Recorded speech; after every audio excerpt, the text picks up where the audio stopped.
That wasn't us. Play something like that, though. Well, thanks for coming out. Thanks for taking a risk on some strangers. This is my beautiful wife, Josie. We have been doing music ministry together for 11, 12 years. And our little girl, Liza, here is in the second row. And she is enjoying coloring or drawing or something right now. She's 5 years old and has been on a lot of trips with us. All of them. For 5 years. Anything else I should be telling? Where we are living? Oh yeah, we are living here in Michigan right now. We were out in the West Coast. We lived in Oregon for 10, 11 years, and just a year and a half ago moved back to be closer to family. Josie's originally from Kalkaska, Michigan, so we're actually up there with her family. And my family's from Iowa. So it's nice to be back in the Midwest until winter hits. And then I'm reminded of why Oregon was so beautiful. Oh, yeah, I haven't been on the snowboard since I started doing music because I was afraid I'd break my wrist or something. But I want to share a song with you that we wrote right at the beginning of going into music. We had our car broken into and our sound equipment stolen. And we had been so confident that God had called us to this, to serve Him in this way. And then this happened, and it really shook our faith and just filled us with a lot of doubt and a lot of fear. And we didn't know how we were going to recoup what had been lost, and we just didn't have the finances at the time. And a couple days after this had taken place, I was super discouraged, and I was in my devotional time, and I just asked God, I need some encouragement. And He reminded me of Matthew 6 and Luke 12. And these passages have ministered to me over the years. And when I went and read them that morning, they just spoke so deeply of our Father's care for us. And I want to share a couple of those verses with you. Matthew 6, here it says, "Therefore I say to you," this is Jesus speaking in verse 25, "Therefore I say to you, do not worry about your life, what you will eat or what you will drink, nor about your body, what you will put on. Is not life more than food, and the body more than clothing? Look at the birds of the air, for they neither sow nor reap, nor gather into barns, yet your heavenly Father feeds them. Are you of not more value than they? And which of you can, by worrying, can add 1 cubit to his stature? Why do you worry about clothing? Consider the lilies of the field, how they grow. They neither toil nor spin. And yet I say to you that even Solomon in all his glory was not arrayed like one of these." And then it goes on to say, don't be worrying about these things, with saying, what shall we eat, or what shall we drink, or what shall we wear? It says in verse 32, "For after these things the Gentiles seek. For your heavenly Father knows that you need all these things. But seek first the kingdom of God and His righteousness, and all these things shall be added to you." So we decided to claim those promises, that God is aware of our needs and that He's close and that He is the provider that He says He is. And wrote the song that we're going to share with you from that experience. And God is good and faithful on His word. And He did miraculously work out some really beautiful things for us, and provided the funds we needed to get this equipment back. And really, this situation, instead of being like a negative to us, has become one of those things that we look back on and we remember His faithfulness. We need to have those waymarks along the way that say, hey, He was faithful here, He carried us through, and He'll be faithful in the next season. And so we're in one of those seasons right now where we're waiting for a home, and it's seeming very impossible, but we keep being reminded that if God cares for the little birds of the field, and if He adorns the lilies more beautifully than even the richest king that reigned, then how much more is He going to care for us? And so I just want to encourage you, in whatever season you're in, that God is faithful. He's aware, He sees you, He knows your needs, and that He is a good and faithful God.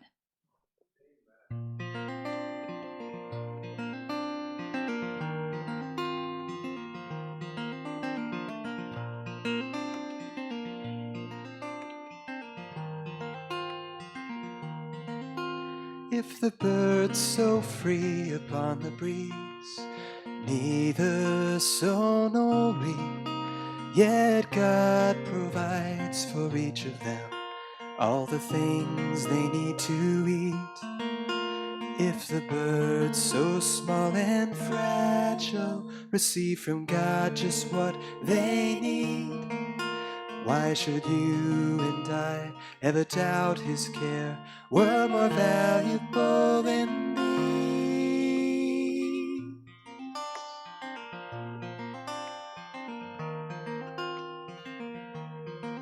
Consider all the lovely flowers swaying in the grass. Solomon in all his glory, their beauty could not surpass. If God adorns the fading flowers with such tender thoughtfulness, then why should we distrust? Does he not care more for us? Ooh, ooh, ooh.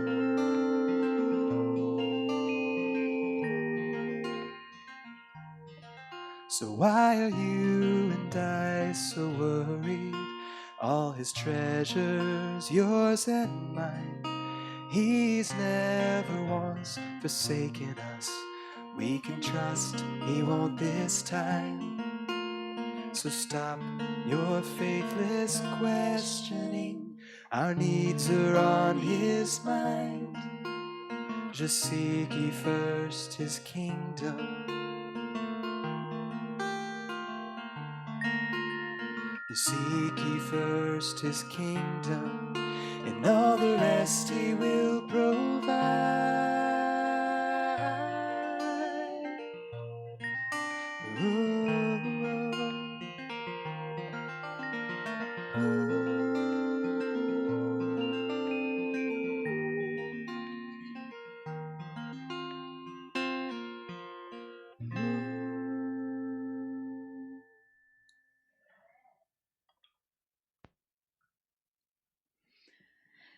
So we started off music ministry and had the opportunity to travel with a group of other musicians, some really, really talented people in the group. And going back, though, actually a little ways, growing up, as Matt said, I grew up here in Michigan. And as I was growing up, I compared myself to everyone and just found myself to not be nearly as smart or as pretty or as talented as the people around me, and just felt very ordinary and struggled a lot with my value.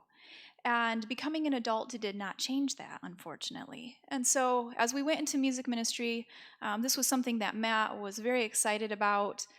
He wanted to do. This was like his dream come true. For me, this was like my worst nightmare coming true.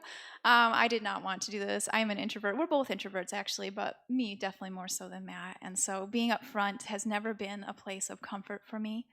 And then here we are going to be singing something I felt very insecure doing and uncertain of the songs that God had given. Just were they good enough? And we're traveling with this group, and one of them is she's a concert pianist. She's just fantastic.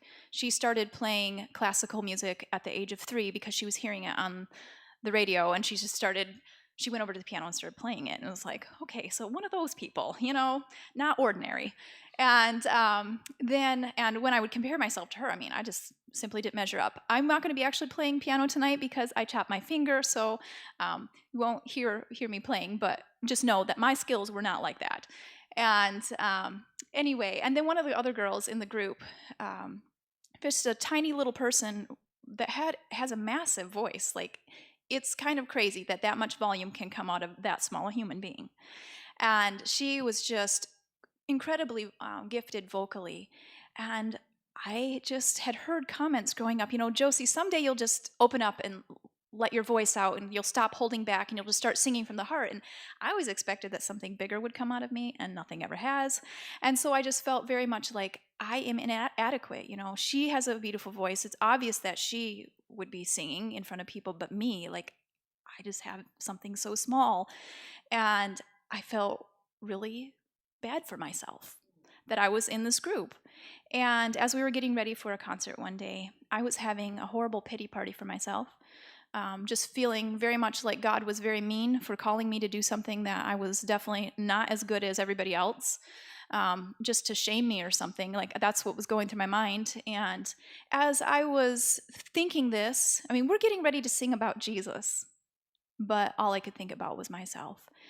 And God, just in the darkness of my mind and in my discouragement and frustration and even anger at him, he just spoke these words to me as I was sitting there prepping for that concert. He said to me, "Josie, little sparrows serve me best by simply singing the songs I gave them." And I realized in that moment I was that little sparrow. And yes, I felt very ordinary, but my Creator saw me. And he had created me, and he loved me. And he began the journey of setting me free from comparison. He began the work of deliverance in my heart. And what a beautiful gift. He didn't call me to that place to wound me.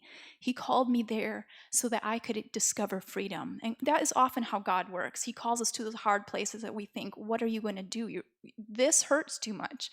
He says, no, I'm going to work through this to heal the brokenness in your heart and give you a view of me that's beautiful and good, and a view of yourself and others that's whole. And so I wrote this little song that I'm going to share from that experience. It's about birds and flowers, again, like the first one, because I love birds and flowers.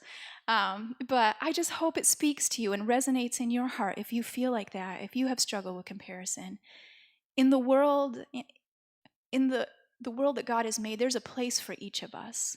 And it isn't a comparison game, and it's a sad thing that we often turn it into that.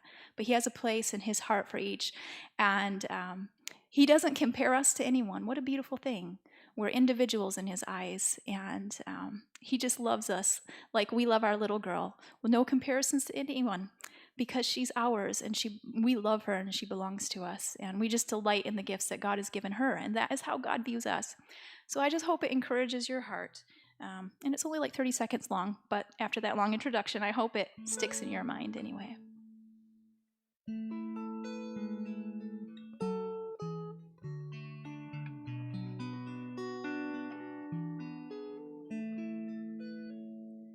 Little sparrows serve God best by just simply singing the songs he placed within their breast, while about their merry winging.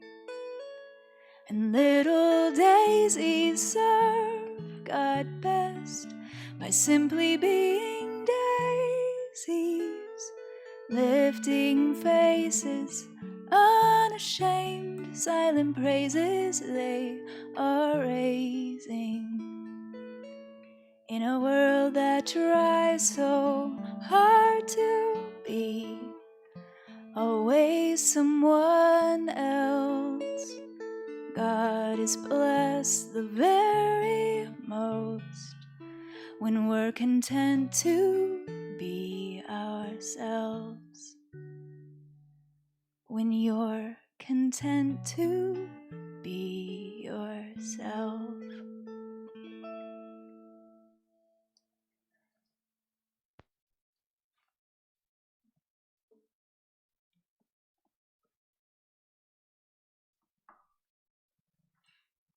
So I grew up going to one church my whole childhood, all the way from 0 to 19 years old. One church in Iowa. Had burnt orange carpet with burnt orange pew covers. You know the vintage I'm talking about? Yeah, thank you, because that's my vintage. It was built the same year I was born. As much as I really don't want to admit that. Growing up and not having any other exposure to any other church families, you just kind of feel like, well, this is what it is. And, in my mind, I thought, this is a great place. This is a great church. We're the best church. We don't have any problems. And because that's what I saw. They had no problems. They didn't talk about struggles or battles. The worst thing I ever heard anybody talk about was being a little bit impatient sometimes. That was about it. And I was like, that's great until you start struggling. So as a teen, I started struggling. I got into pornography and a bunch of the junk like that. And I felt so dirty and so broken and so out of place. Yeah, sin doesn't have a place in God's kingdom. I'm not saying that. But a sinner should have a place. And I didn't feel like there was a place because nobody clearly ever struggled. But for me, I did. And so I thought I was just uniquely broken. I'm just extremely dysfunctional. And it drove me from believing in God. I think because I didn't want to believe it was real because I felt so condemned in my own eyes. When we lived out in Oregon, we were out there for a little over a decade. There was a church right before we left that opened their doors to a ministry called Celebrate Recovery. Have you ever heard of that ministry? Yeah, it's an amazing ministry. So for those of you who haven't heard, it's just a step recovery program, a Christian-based program. And let me tell you kind of how the meetings went at this church. This church opened their doors to it, and this is how it went. I went there and actually shared music and a testimony too. But they would get together. They would start with prayer. They would sing spiritual songs. They'd do a Bible study. They'd share testimony of the week. Sounds kind of like church, doesn't it? Well, in the process of about a year and a half, right before we left, it was exploding at the seams at the church when they would get together. The church itself wasn't growing, but this group outgrew this church, and it was a good-sized church. That brings the question of why. Why is it that works and what we do doesn't? And I believe it's just the fact that it's easy to wear a mask, and I'm not talking about COVID. It's easy to wear a mask when we come to church. It's easy to act like, for some reason, that we already have what we're coming here to get. Partly because of shame, not wanting people to not think that we're of any value or whatever it might be, we feel afraid of each other at some level. It's really hard to be open and vulnerable. But that is what builds relationships. That is what opens people's eyes to the fact that there is freedom in the gospel. They can be loved, and in the process of being loved, set free. The opposite of addiction is community and relationship. And so for me, I'm thankful that God got a hold of my heart, but it unfortunately wasn't through my local church, the one I grew up in. That's not where I found Jesus. But I found Jesus nonetheless. But I would like to see things change. I'd like every single church to be safe for broken people to show up at and find Jesus, period. I'd like it to be every kid that gets raised in this church not have to act, but to actually say, man, I'm screwed up, I'm struggling, or whatever, and not be condemned for it. Like, find Jesus. That's what it's for, right? So this song is about that very battle, the battle of acting like we've got it all together, and that's everybody else's problem. So it's a bit of a heavy song, and I promise we'll share something hopeful afterwards.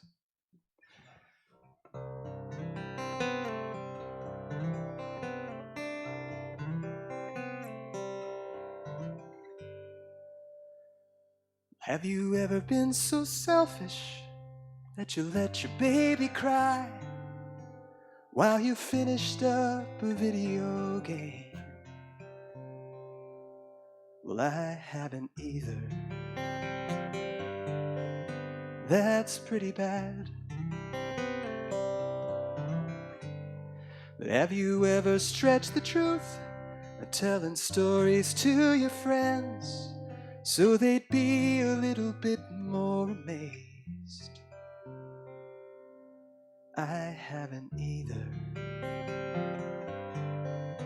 I'd never do that.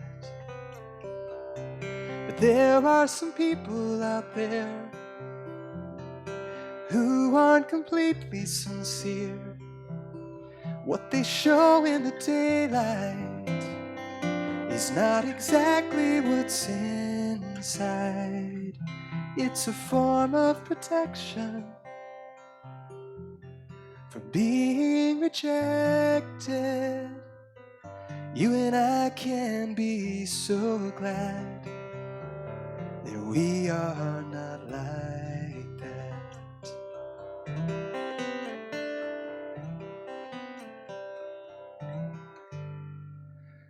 Have you ever made a promise to yourself 1,000 times just to break it over and over again? Well, I haven't either. Well, only people with problems do that kind of thing. But have you been so full of doubt that you just can't pray to God because you wonder if He even exist. I haven't either.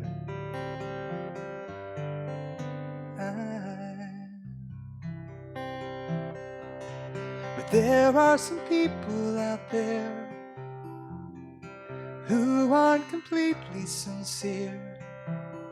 What they show in the daylight is not exactly what's inside.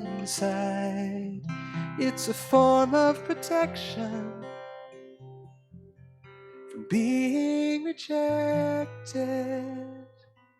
You and I can be so glad that we are not like that. But who am I kidding?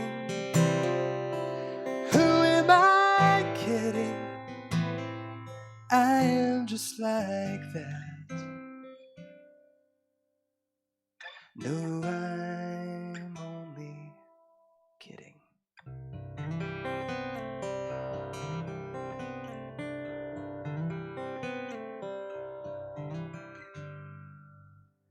Have you ever felt compelled to get a weight off of your chest but can't follow through because you are ashamed?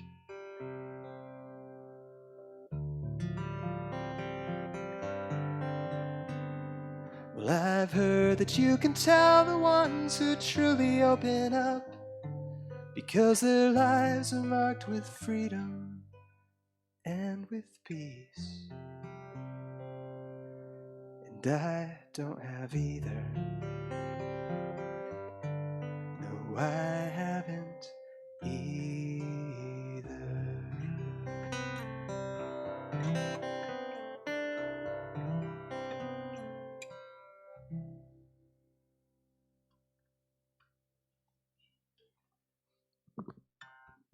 Now for something hopeful.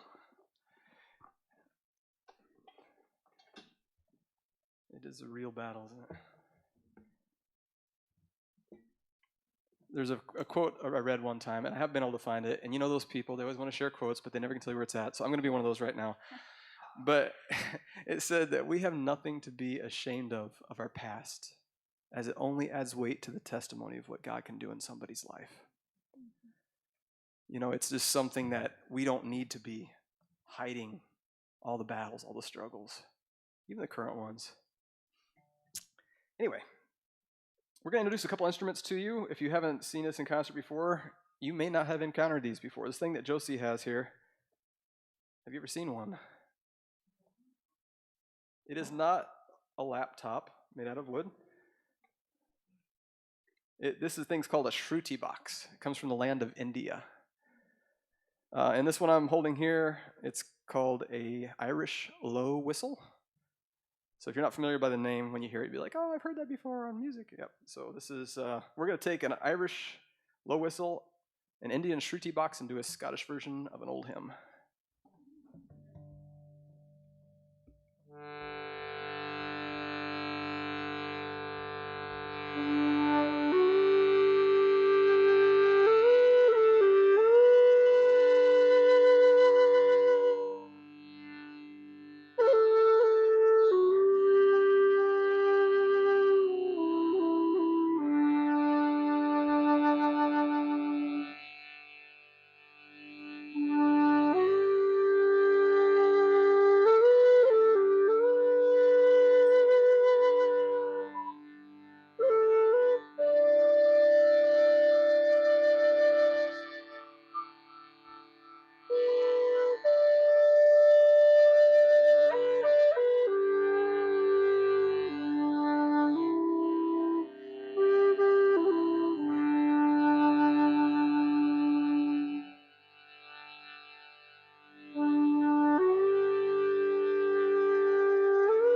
Amazing grace, how sweet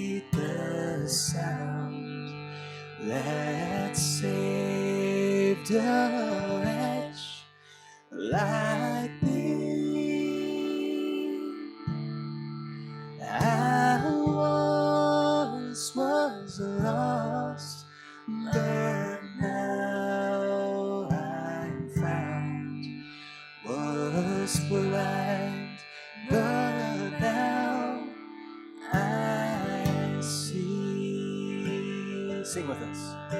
When we've been there 10,000 years, bright shining as the sun, we've no less days to sing God's praise than when we first begun.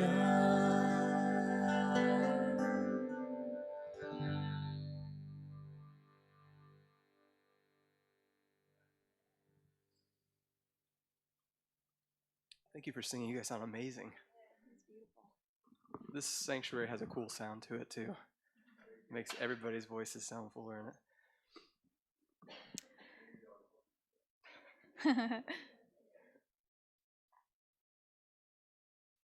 This next song was one I wrote for one of my little nephews. Well, he's not so little now. He's actually going to be 11 soon, but he was little at the time. And I was writing a song for each one of my sister's boys. And it was kind of written for him and from an experience I had as a girl. I always called him my little sunbeam boy. He had strawberry blonde hair and just this sweet little personality. At the age of 2, he collided. He was the third. There's actually 5 of them. And he collided with an ottoman and ripped out all 4 of his front teeth. All 4 of the front top ones. Yeah, but he went to the dentist, to the the emergency dentist, and he was wearing a Superman cape, and she was like, "So I see you like Superman." He's all covered with blood and stuff, and he's like, "I am Superman." just one of those little boys that, just a positive little heart, and I just love him. Anyway, so I wrote this song for him, and when I was a girl, my dad and I were driving home from someplace, and he pointed out the window and said, "Hey, look, there's a sunbeam." And I think it was about 3 years old, and I didn't know what a sunbeam was, and he explained what those beams of light streaming down were. And then I remember him saying to me, "Josie, you can be a sunbeam for Jesus." And then we sang the song, "Jesus Wants Me for a Sunbeam." You guys familiar with that? Yeah, and that was a precious moment to me. And so here's a little Leighton, a little sunbeam boy. So anyway, the song was written for him, but I think it's also for adults because it's easy to be grumpy and to not be very much a sunbeam. And so it's a good reminder for us as well. And Eliza, would you like to come sing with us?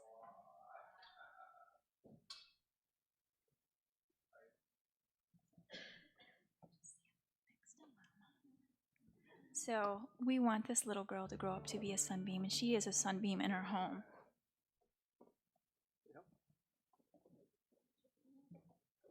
Okay.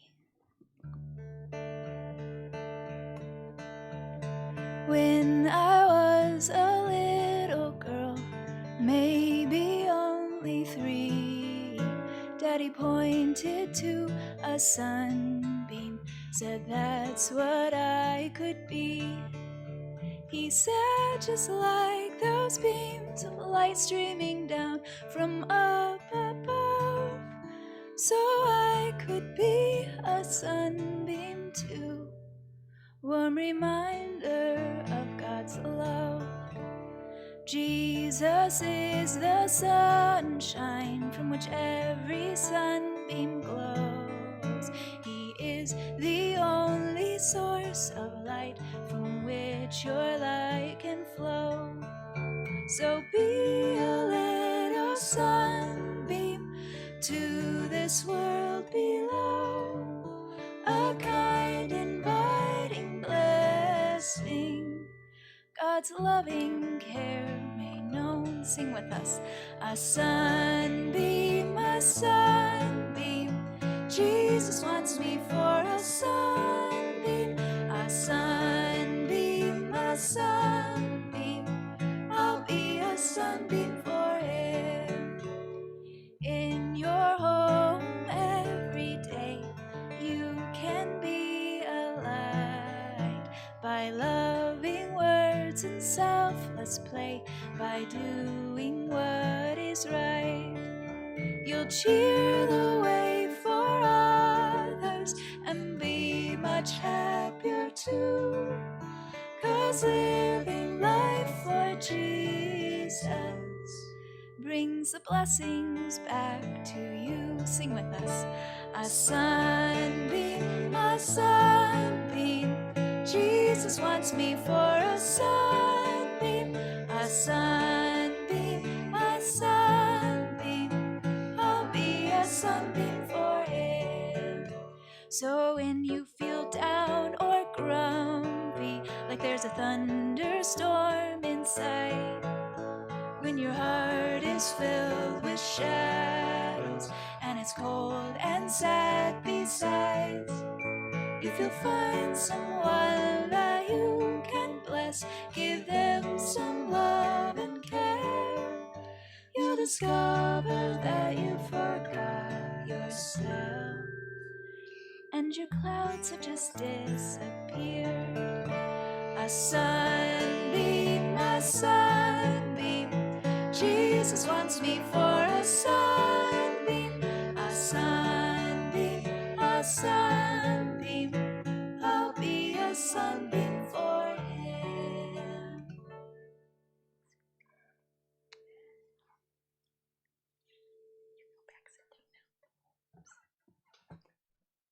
This next song we're going to share is written by a girl named Jess Ray, really good songwriter. But she wrote this song after reading a children's book. Now, for some of you mothers, maybe you run across this children's book. It's called Runaway Bunny. No? It was 80 years? 80 years this year. That's how old this children's book is. Anyway, this Jess Ray is reading this children's book and starts sobbing because she's drawing the parallel of, you got this story about this little bunny that wants to run away from home. And he's like, well, I'm going to get in a boat and I'm going to sail across the sea. And the mom's like, well, I'm going to be the wind. I'm going to blow you back home. And it goes through this whole thing. And she just realizes that's us. That's us running from God. And in Jonah's case, that was not the best way to get home maybe, but nonetheless, we see God's like constant pursuit of us because he loves us, just like a parent. So the song was written after Jess read that book.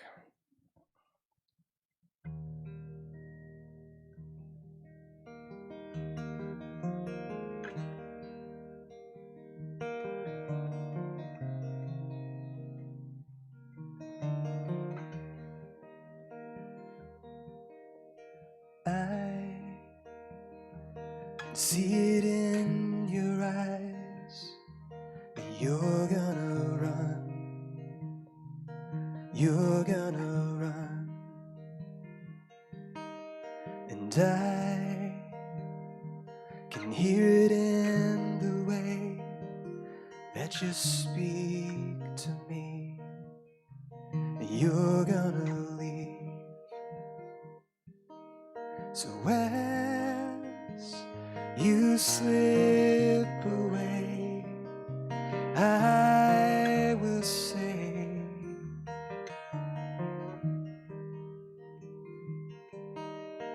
as you pack your things, I will sing. Even if you run away from me, over the mountains, through the valleys, I will not rest, but search east and west to bring you back to me. Even if you sail away from me, cross the oceans and the sea, I will move again like a mighty wind and blow you back to me. I'm gonna move again like a mighty wind and blow you back to me. Oh, oh,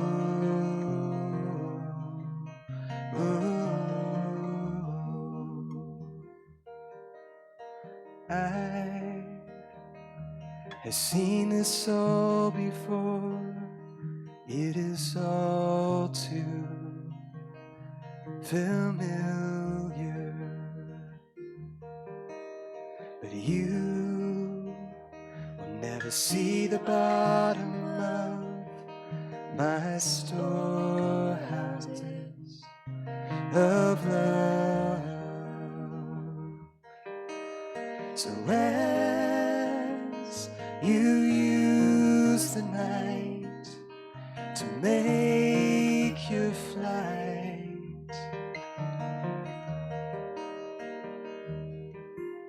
the choice that you will make, a path you take, will change my mind.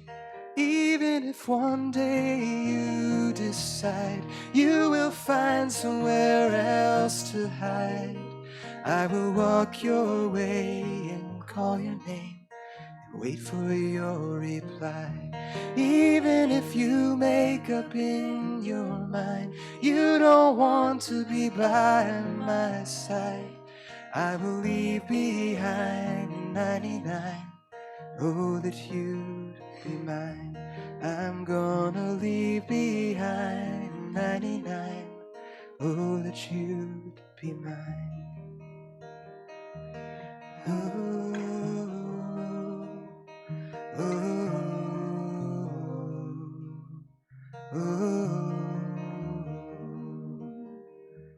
Even if you stomp and scream enough, tell me that I'm not good enough, I'll take every swing and every blow until you know my love.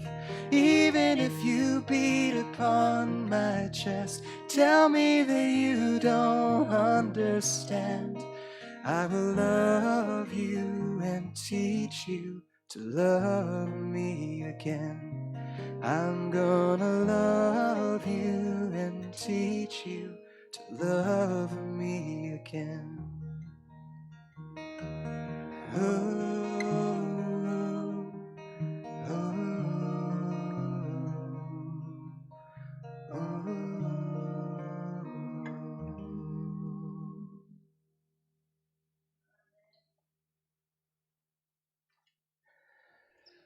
So in the last handful of years, we've watched multiple friends, couples we're close to separate and divorce. And it's been a really hard thing to see. And I'm not making a statement for anyone that's going through that, gone through that, friends, family. This is not a statement of condemnation. I'm just talking about the realities of how this impacts. And for me, I'm thinking as I'm watching this happen, how are Josie and I doing? Because the reality is, I knew we were doing very poorly. We'd been traveling a lot. We were so busy in ministry that we didn't take any time for ourselves. When I say that, for getting through problems and issues, it's easy to be busy. It's hard to sit. It's hard to have conversations, especially if you're like me and you don't really want to have the hard conversations. 2020 showed up and we were booked heavily like we normally are. Josie's a bit of a overachiever when it comes to booking. We're learning to pare back, but she had, how many on my birthday? My 40th birthday was... Yeah, we had 5 concerts in, was it 48 hours over his birthday weekend? So it was like, happy birthday. I was a slave driver. Yeah. Yeah, so we just, I mean, it was mutual. We were overdriven. And so here we are, 2020, we're going at it. We had like a 6-month tour booked here in the US, over in Europe, and a month and a half in, you know what happened? everything stopped. What didn't stop was our problems. In fact, that got a lot worse really fast. And Josie's like, we need to get some counseling. We're not going to do well. We're not going to make it. And so we called a pastor friend of ours that actually lives here in Michigan. And when we were going to get married, he was the guy that did our pre-marriage counsel. And over the years, we had grown quite a relationship, an appreciation for each other. And so it wasn't just a guy to give us counseling. It was a guy that loved us too. He loved Jesus and he loved us. He loved us enough to just give us the 1-2 that we needed. Neither of us were innocent, and he let that be seen, and we worked through incredible amounts of difficulty. The first day of counseling, it was long, hard. We were on opposite ends of the couch. Josie blows through an entire box of Kleenexes, crying, and it didn't feel very hopeful, honestly, after the first round. But the next day, God did something beautiful, and he brought together what he initially brought together. He has a purpose. He doesn't just using us as his ministry cattle. He has a purpose because we're better together.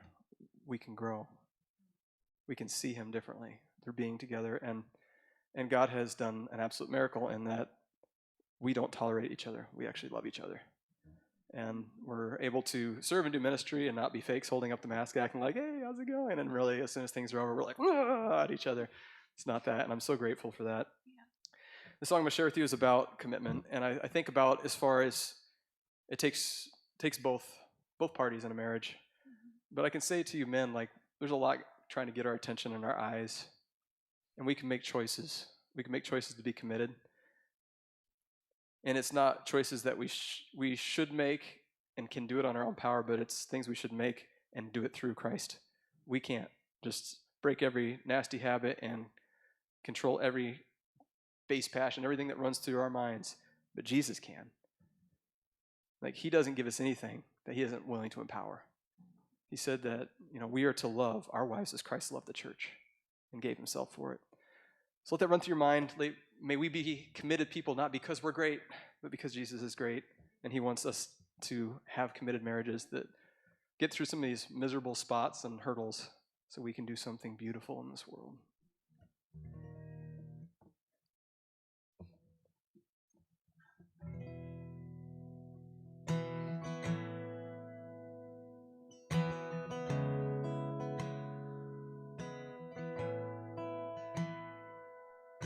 I'm holding on to hope that one day this could be made right. 'Cause I've been shipwrecked and left for dead, and I've seen the darkest sides. Everyone I've loved seems like a stranger in the night. But oh, my heart still burns, tells me to return and search the fading light.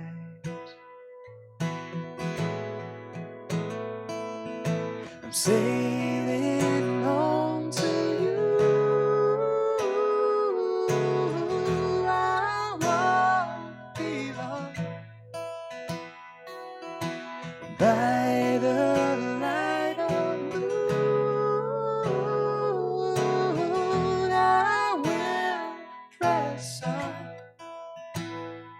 until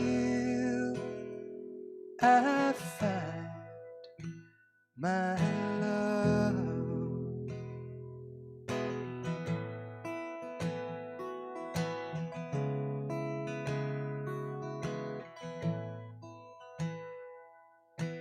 Trouble has beset my ways, and wicked winds have blown.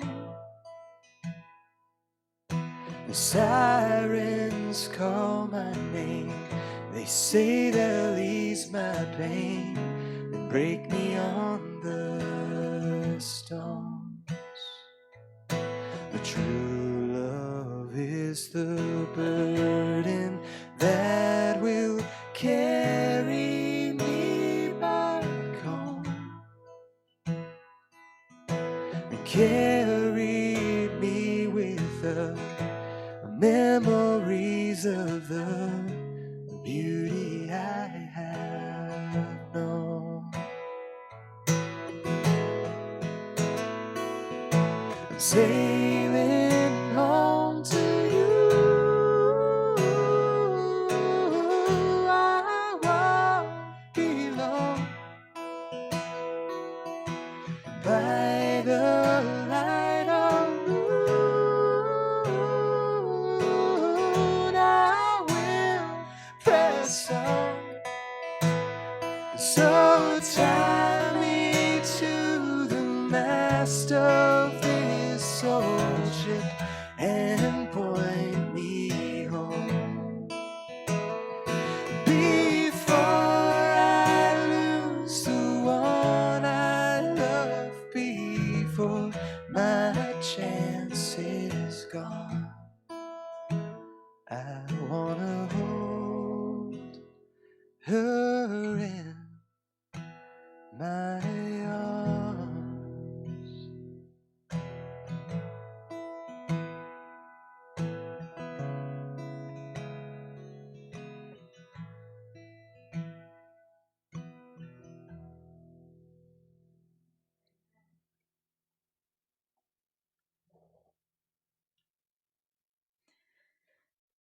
I wrote this song last year. Somebody I love deeply and dearly is just really battling addiction, but they can't see it. That is the key of A. Usually I play this on the piano. So Matt's filling in. Thank you, sweetie. Anyway, the addiction that they're struggling with is affecting the people around them, and me. I'm one of the people, and I just felt really, really discouraged. I tried to help. I tried to just be an encouragement and speak some words of hope and freedom. But they're just like, this isn't an issue. That's kind of how they were coming across, and so I was just really battling with that and feeling really frustrated with it. And as I was thinking about the situation, it kind of grew to the place in my mind where when I thought of them, that's all I could think of was this problem. And it started devaluing them in my mind. And one day, Eliza, as I'm thinking about this and just really stewing on it and feeling overwhelmed with everything and just like, why can't you see this? Why won't you deal with this? Eliza walked into the room, and as she walked into the room, she's smiling and saying, "Hi, Mama." And I looked at her, and God just spoke to my heart the words about this other person. When I look at her, I see my daughter. And I realize as I'm looking at my daughter that nothing she could ever do will make me love her less. I will always love Eliza, no matter what. And I realized that is exactly how God views this other person. He is not overwhelmed by their addiction. He is not turned off by it. He knows what to do, and he loves her. And beyond that, he sees beyond that, beyond all the baggage and all the stuff that she's dragging around, that we drag around. He sees us as we will be when we know his love. Because it's really through experiencing the love of Christ that any of us have freedom from our addictions. Because we all have things that we use to cope with our brokenness and with life. And maybe it's the addiction to food, or maybe it's the addiction, like Matt mentioned earlier, to pornography, or maybe it's the addiction to what people think of you, or social media, or stuff. Maybe it's retail therapy. What is it? What is it that we use to cope with life? And it cripples us more, but we feel like we need something to fill that gap. And it's really just encountering the love of Jesus. And I know this personally because I have been addicted to things as well. And it's encountering his love and seeing the value he places upon us that sets us free. So if you know someone struggling with addiction, or maybe you yourself are, I just want you to be encouraged that all is not lost. God sees the value that has even been buried maybe from your own eyes. He sees the value, and He will always love you, and it's through that love that freedom can be found. When I look at you, I see a son, I see a daughter. I see someone that I will always love. When I look at you, it's with a heart of a father. When I look at you, no matter how far your feet may wander, or to what depths your soul may go, you have forever a place at my table, and my love's the way back home. 'Cause when I look at you, I see a son, I see a daughter. I see someone that I will always love. And when I look at you, it's with the heart of a father.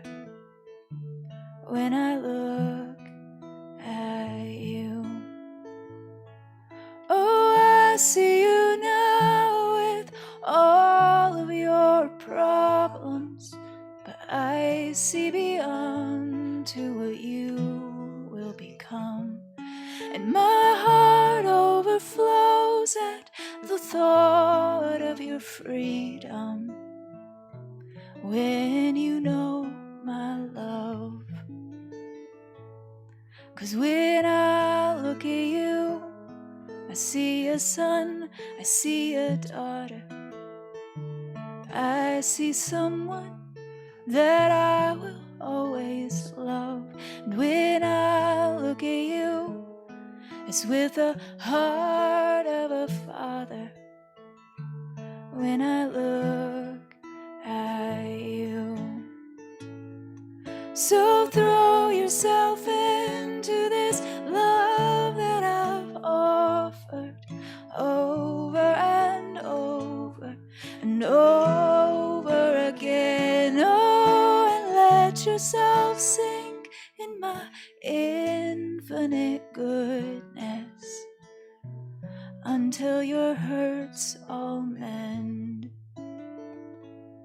'Cause when I look at you, I see a son, I see a daughter. I see someone that I will always love.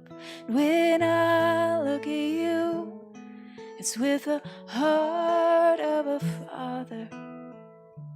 When I look at you, when I look at you.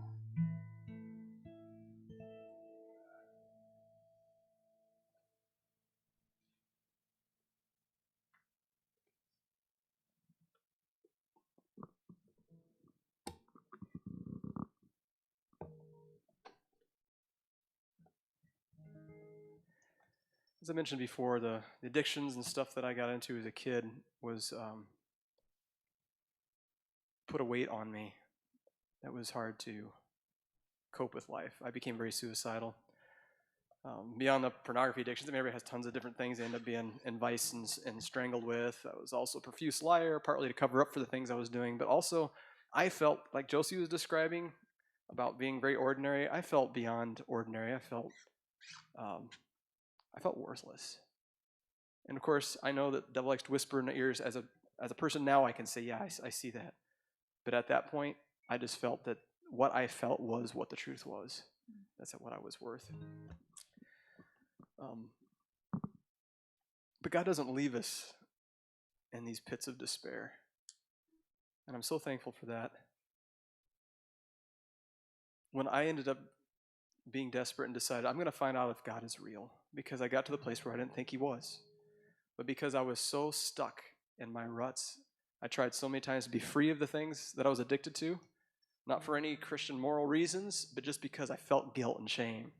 I wanted to be free of that, and I just found myself again and again in the same garbage. And so I thought, what if God is real? And if he is, I wonder if he can help me. So I went to a Bible college. It seems like a weird thing to do when you don't believe in God. But I thought, well, where else can you find God? Maybe go to this Bible college. And it was through God's providence that some guy that was like totally new to Jesus had a chance to go to this Bible college, and he didn't. And he started talking to me. He's like, have you ever done something you wished you hadn't? And I said, yeah, most of my life. And he's like, well, I had a chance to go to the school, and I didn't. And I said, tell me about it. And he told me about the school. And within 4 weeks, I was there. And I met the weirdest people. Weirdest people. But they were genuine. I didn't think they were. But they really did love this God. And as I began to pore over the Bible and study it with skeptical thoughts, I ended up discovering that God was not the thing that I thought he was. I thought he'd be the kind of God that would look at me and say, you've gone too far for me to love you. Or, get your act together and then you can come to me. But that's not what I found. I found a God that says, even while you're yet sinners, I died for you. The entire gospel story has nothing to do about us earning anything. The entire gospel story is Jesus paying everything to redeem us from all the junk and to set us free. So I don't know about you. I don't know what you got going on, but maybe you struggle with guilt and shame. Maybe you got things in your history that just makes you feel worthless. And the devil likes to bring it up over and over again, maybe to you, to just keep you in this cloud of discouragement or hidden behind the mask, showing up, but being afraid of everybody because you don't want to be known for the struggles of the past. Or maybe you've got stuff right now. Just like me, I knew better. I knew I didn't want to go down this path, but I was there. Maybe you got stuff currently that's going on that you just want to be done with. But you're afraid that God can't love you because of it. God loves you, period. There's nothing you can do to make him love you less. And he is capable of setting you free. Yes. And so just like me, what ended up becoming the greatest evidence to the reality of God is the fact that what I tried so hard to do before encountering him began to shed off of me without me doing it. And I can tell you, I'm free. Not because I'm great, but because he's great. He will set you free. He says, come unto me, all you that labor are heavy laden, and I will give you rest. If you think about it, he was not talking about an app. He's talking about a rest for the burdens and the junk that we carry around that make us just a shell of the human that we were created to be. So I encourage you, respond to his call. He says to come.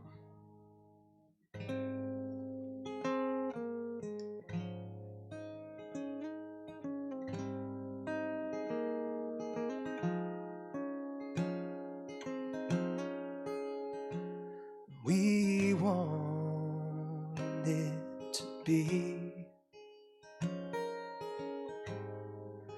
trusty and true, but feathers fell from our wings. And we want it to be worthy of you, but whether rained on our dreams, and we can't take back what is done, what is past. So fellas, lay down your fears, 'cause we can't take back what is done, what is past. So let us start from here.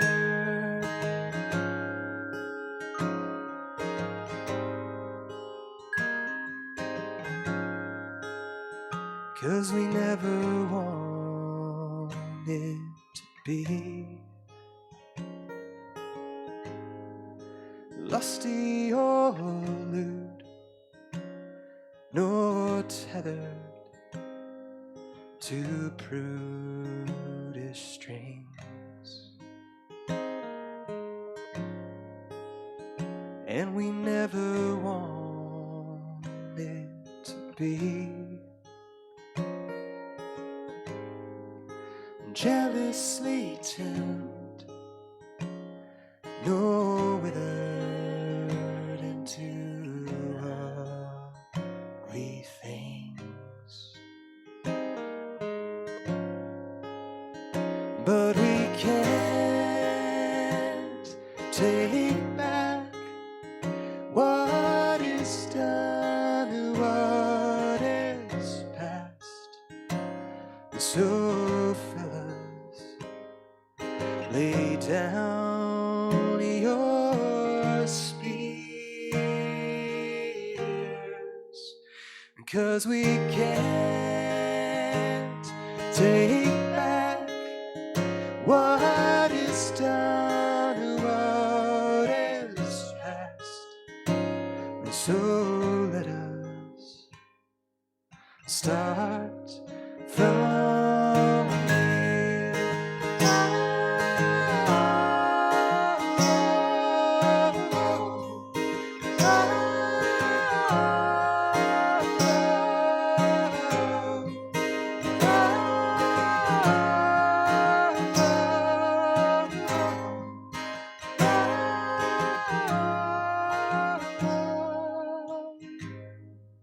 If all that you are is not all you desire, then come.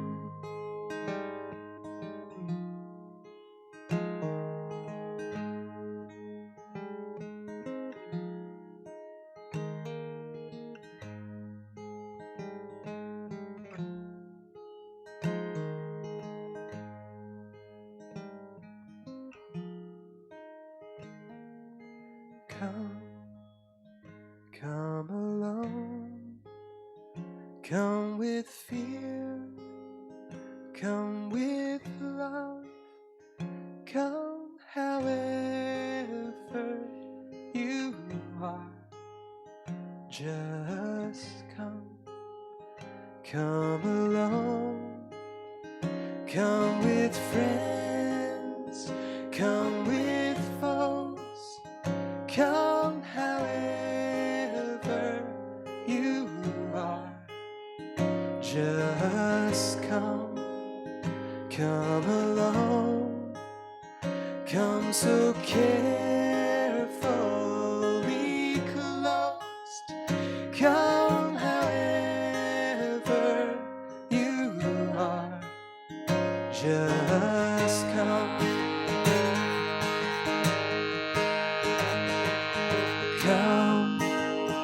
Come alone, come with sorrows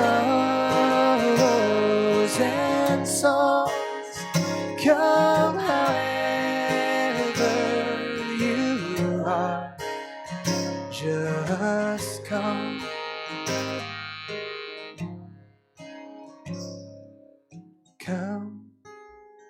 Come alone, come let yourself be wrong, come however you are, just come.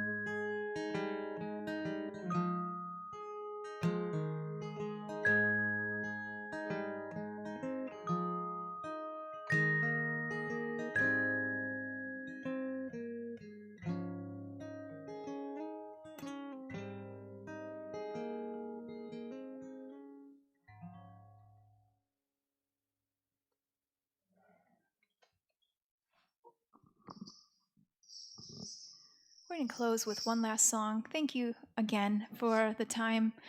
Thank you for coming out. Just really appreciate it. We're going to close this with a song that we close every day with as a family, and we have been closing every day with since Eliza was 1 month old in the womb.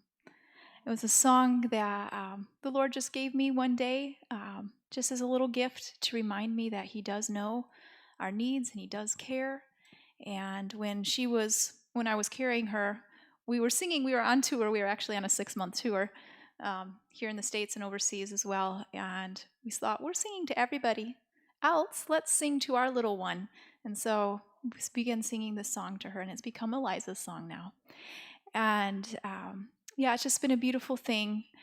When she was born and laid on my chest, she was just crying, and we began to sing the song to her, and she stopped crying, and she wobbled her little face, and she just stared into Matt's face with her little dark eyes, and she knew his voice because of this, and she knew she belonged to us, and we belonged to her, and it was just a beautiful, beautiful gift.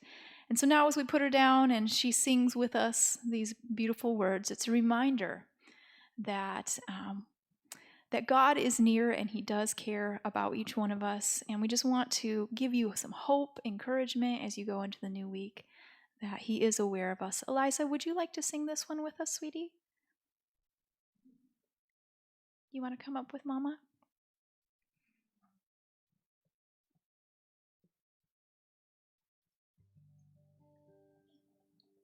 We're going to sing it twice, actually. It was very short, so we'll sing it the first time through, and you guys can pick it up and sing with us as we close one last time.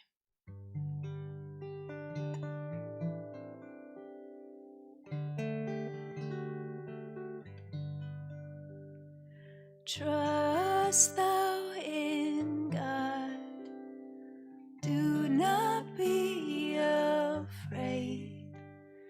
He who holds the worlds knows each of us by name. So lay your troubles down, don't be of anxious mind. Your Father knows all that you need, and He is good and kind. Sing with us. Trust thou in God, do not be afraid. He who holds the worlds knows each of us by name. So lay your troubles down, don't be of anxious mind. Your Father knows all that you need, and He is good